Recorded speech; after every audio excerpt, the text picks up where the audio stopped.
Hello and welcome to the International Daily Roundup by People's Dispatch, where we bring you some of the major news developments from across the globe.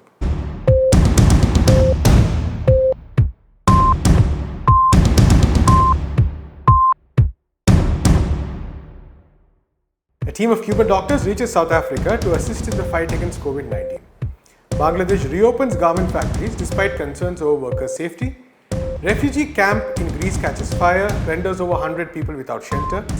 And one Lebanese protester succumbs to police firing as protests continue. We begin with our update on the global coronavirus pandemic.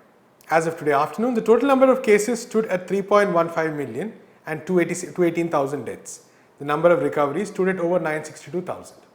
Spain, which reported the highest number of cases in Europe so far, now stands among the leading countries in terms of recoveries. Spain, which reported the highest number of cases in Europe so far, now stands among the leading countries in terms of recoveries. The Spanish government has announced a four-phased easing of restrictions by the end of June. Spain intends to join other European countries like Germany and Switzerland that have recently eased pandemic relations restrictions domestically.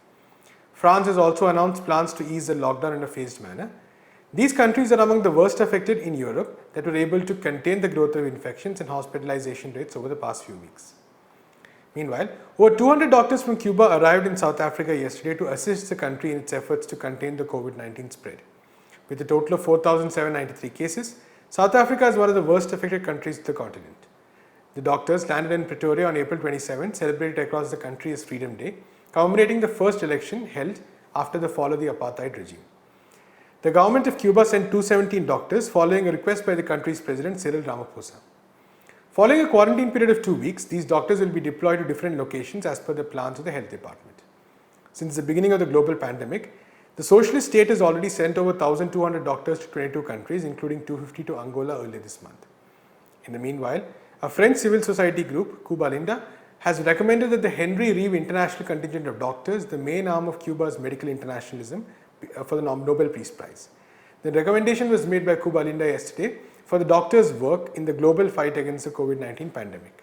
The organization noted that the medical brigade's work in assisting global efforts to contain the Ebola outbreaks of 2014 and 2015 was also very special. Thousands of garment workers returned to work in Bangladesh on Tuesday despite the rising number of COVID-19 infections in the country. Of the total of 7,600 garment factories, over 2,900 opened up on Tuesday. The Bangladesh Garment Manufacturer and Exporters Association expects more factories to start operations soon. Bangladesh had imposed a COVID-19 lockdown on March 25th, leading factories to shut production. The reopening of garment factories may provide relief to workers who experienced a delay in the payment of wages for the month of March. Even though a part of the wages was paid after protests from workers and interventions by trade unions, the full payment of wages is still pending. Though some factories have arranged for hand washing stations, masks and disposable caps, as well as temperature checks, most have failed to adequately implement physical distancing norms. Meanwhile, the fate of thousands of other migrant workers who come to the capital Dhaka from different parts of the country seeking jobs is uncertain. Bangladesh Home Minister Asaduzzaman Khan, after a meeting with representatives of the Exporters Association, announced that no worker from outside Dhaka will be allowed to enter the city for now. Notably, no trade union representatives were present at such meetings when the decision to open the factories was undertaken.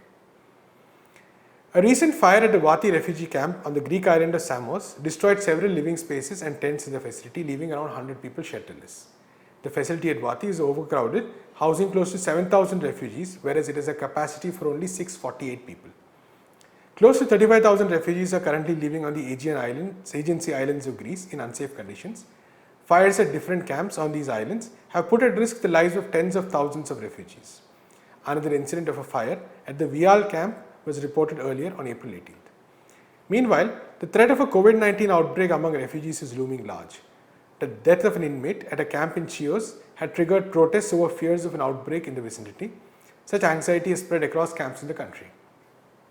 Inmates of the overcrowded Moria camp held a peaceful protest on April 22nd to denounce their ongoing suffering and demand security and evacuation. The proposed COVID-19 medical center in the camp has not been operationalized yet.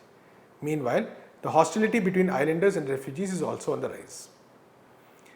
And finally, one man died in the northern Lebanese city of Tripoli yesterday, succumbing to gunshot injuries. He, along with several others, were wounded when security forces opened fire on the protesters yesterday. Protests in Lebanon have been raging over the government's decision to depreciate the Lebanese currency and its inability to contain the economic crisis. The dead man was identified as Fawaz al-Saman. He was in his 20s.